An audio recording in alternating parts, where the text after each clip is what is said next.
struggle with remembering, explaining, and truly understanding what you need to study. You memorize facts for an exam, but when you are asked to explain those facts in your own words, you freeze. Information feels disconnected, quickly forgotten, and difficult to apply in real situations. Instead of deep understanding and long-term retention, you end up with face-level knowledge that fades as fast as you cram it. In order to successfully remember what you need to study, you have to deeply understand what you are studying. It is the connection you established while you are studying that makes it easy for you to remember at the end of the day. When I was in university, I constantly memorized what I need to study, and because of this, I found it difficult to remember in my exam.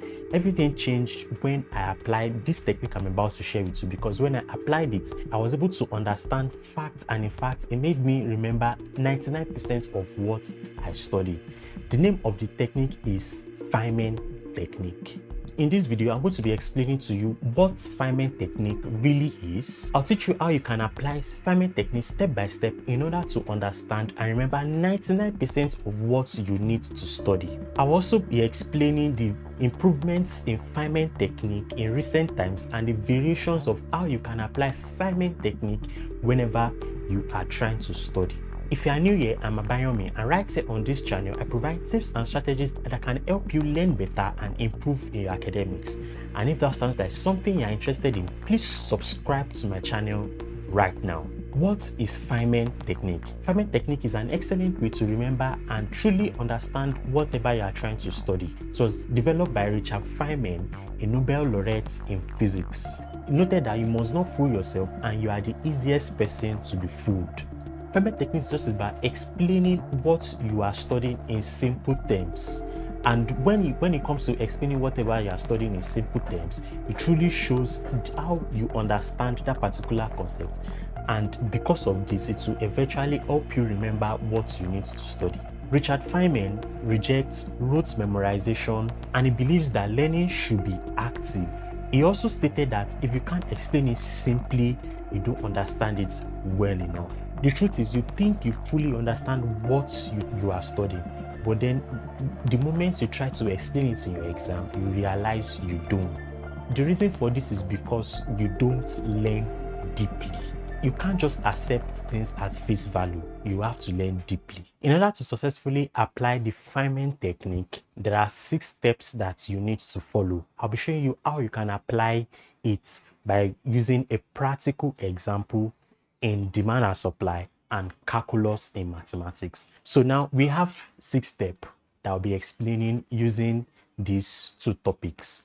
We have choose a topic, which is, we've chosen a topic already, which is calculus and demand and supply. So I've chosen a topic already, and now we have to pretend to teach these 2 topics. And in order to teach calculus, I'll be focusing on derivatives. When students are trying to learn this particular topic, they tend to memorize without actually deeply understanding it.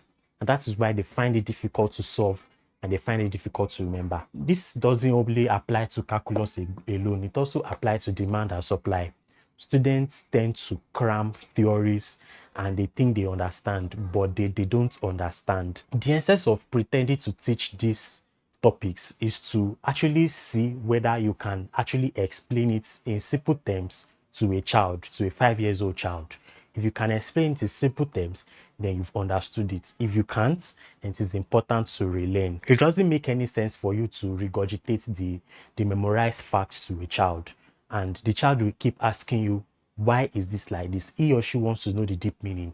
And the essence of all this is for you to know the deep meaning so that you're able to remember 99% of what you are studying. If you are struggling to stay focused, stay motivated to get your dream grade, here is the chance for you to fix it. I get it. I used to waste so much time studying for hours only to discover I could not remember and understand whatever I studied. But then I discovered the right study technique that really helped me, and everything changed. That is why I started my one-on-one coaching session to help students like you transform your grades, help you study smart, and also improve your study habits. Here is the good part. This is for a short time. I'm offering a massive 80% discount on my coaching. Yes, you heard it right.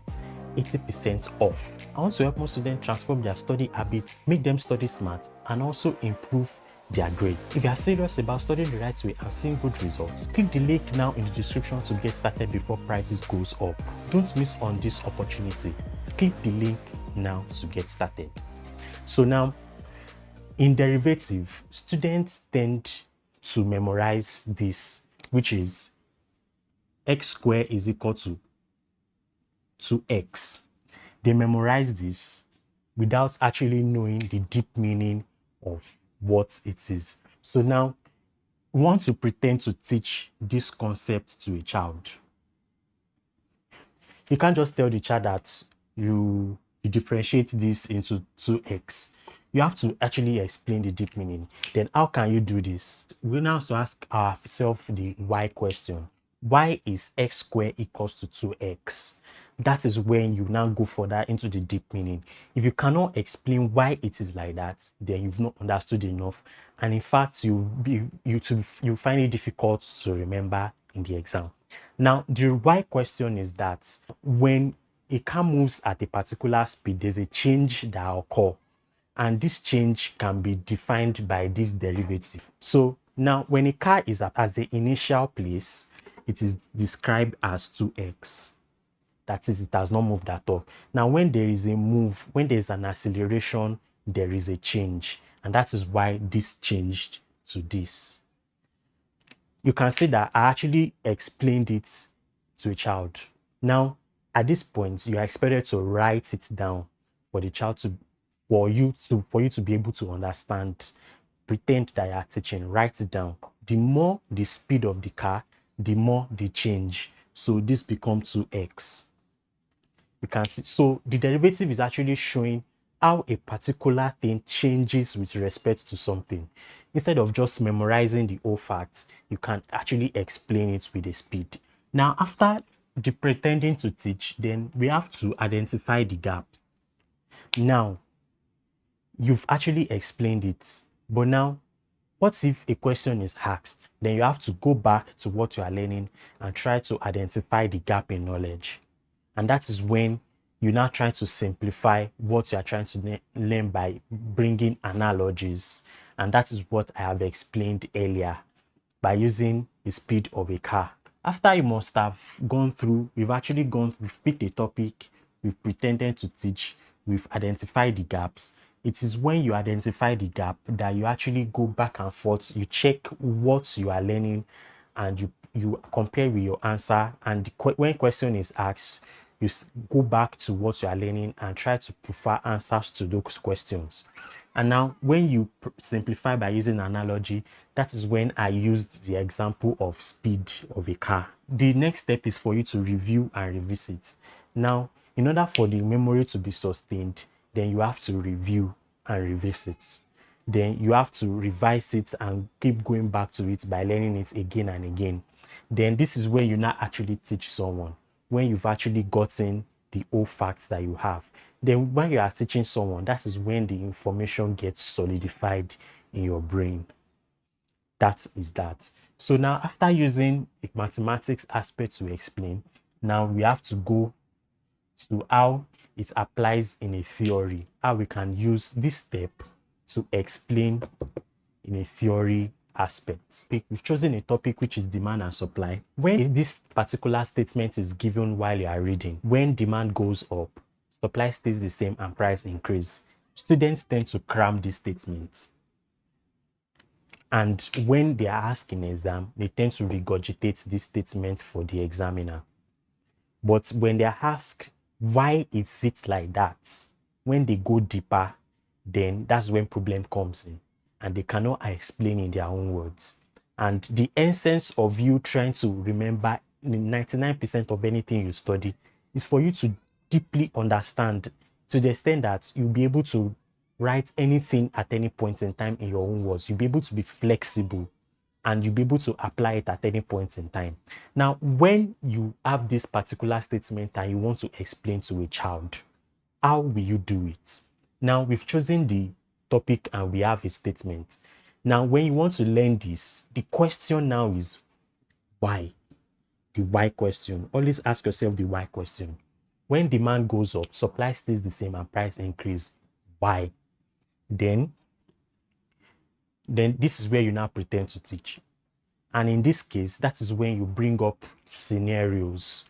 And while you are pretending to teach, this is when you simplify it in simple terms for anybody to be able to understand, even a 5-year-old. And while you are writing, you have to do it in simple terms and bring in analogies. So when you are pretending to teach in a shop that they sell biscuits, when there are 10 pieces of biscuits and the supply of biscuits does not increase, then there are possibilities that demand will increase and price will increase when supply does not increase. You use the analogy of biscuits.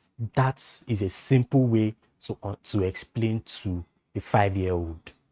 Instead of cramming this is the why question.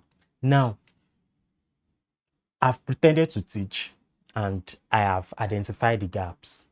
Now, the identification of gap can now come in by asking another question. Someone can now ask, why do price actually change? Because I said that supply, there are 10 biscuits in supply, and because of these 10 biscuits, people are demanding for it and price increase. Then why is price increases? We've asked ourselves the first why question. Now, the second why question is, why is price increasing? Why price increase? The reason why I am using an analogy to explain is for you to be able to put it in practice. And actually, I'm giving you a roadmap and a framework for you to be able to learn at any point in time.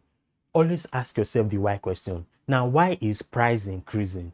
That's another question. You cannot go further by simplifying it and using analogies to explain again. The reason why price increases is that when the demand of biscuits is high and supply stays the same, then this serves as a signal to the supplier to increase price. So that is that. So after using analogies to explain all this and asking yourself the why question, now this is where you can now review and revisit. You can now review and revisit the whole thing by trying to solidify it in your brain. And this is where you now actually teach it to someone after you've pretended to teach. So the whole essence of the Feynman technique is to help you simplify what you are learning in simple terms in order for a small-year-old or a 5-year-old to be able to understand, instead of memorizing these facts, you are actually going deeper to explain what it actually means. Right now, I'll be explaining the improvements in Feynman technique and variations of ways you can apply each of the steps in order for you to successfully study deeply and remember 99% of what you studied. There are steps you need to follow. The first thing you need to do is use AI or a study partner for immediate feedback. Now, what I mean is that when you are studying, while you are trying to use the step, which is specifically filling the gaps, use AI to fill those gaps, or get a study partner to actually verify what you are learning. One AI tool I recommend and I usually use is ChatGPT. Whenever you are studying, whenever you discover that there is a gap in knowledge of whatever you are studying or you don't understand, aside from you consulting textbooks and all that, using AI is an handy tool that can help you fill in those gaps that you need to study. And I'll be showing you how you can do that right now. Take for example, when I was trying to practically explain this step and I said that why does price increase? You can actually use AI to ask this particular type of question in order for you to go deep in anything you are trying to learn. Now, if you discover that there's something that is not clear to you, you can use AI to go deep. So we have to head on to ChatGPT. So we head on to ChatGPT, then we can now ask, why does prices of goods increase in demand and supply? So it's going to give us a simple answer. So the prices of goods increase based on the principle of demand and supply due to the reason increase in demand, decrease in supply. So you can go through all these reasons while you are studying in order to fill in the gaps of what you don't actually understand whenever you are studying. It is very important for you to do so. Now, aside from using AI to fill in the gaps, you can use a study partner to ask yourself questions about a particular thing that you are trying to study. It will help you a lot. Another improvements and variations of how you can apply Feynman technique is teach in multiple formats, speaking it aloud, or making a video. Now, when I was explaining the pretending to teach, instead of actually writing it down, you can actually make a video of what you are pretending to teach. It helps you solidify the information. While you are doing this, keep in mind that you need to simplify what you need to study. You need to simplify it in simple terms for a 5-year-old to understand. So you have to pretend to take it. I am making this video to send to a 5-year-old or to send to my friend in order for he or she to understand a particular concept. So while you are doing this, you will be forced to explain those things in simple terms instead of presenting the information in face value. Another way you can apply this is use active recall with flashcards. Now, while you are reviewing and revisit, when I explained the steps the other time, it is important that you use active recall at interval. Forcefully recall the information from your brain without having access to the information. And this can also be useful while you are teaching it to someone, while in the last stage. It will help you solidify the information, go deeper, and in fact, you'll be able to remember 99% of what you studied. Another variation is that use real life application and example. Now, this is specifically what I was trying to point out while I was explaining the simplify and using analogy. Drawing examples from the real world can actually help you simplify a particular point and makes it easy for you to understand. So while you are pretending to teach and you are heading on to simplify the terms, try to look for different ways to attach what you are learning to the real life, and this will actually help you understand it better. And by the time you are remembering, it will help you remember 99% of everything you studied at that point.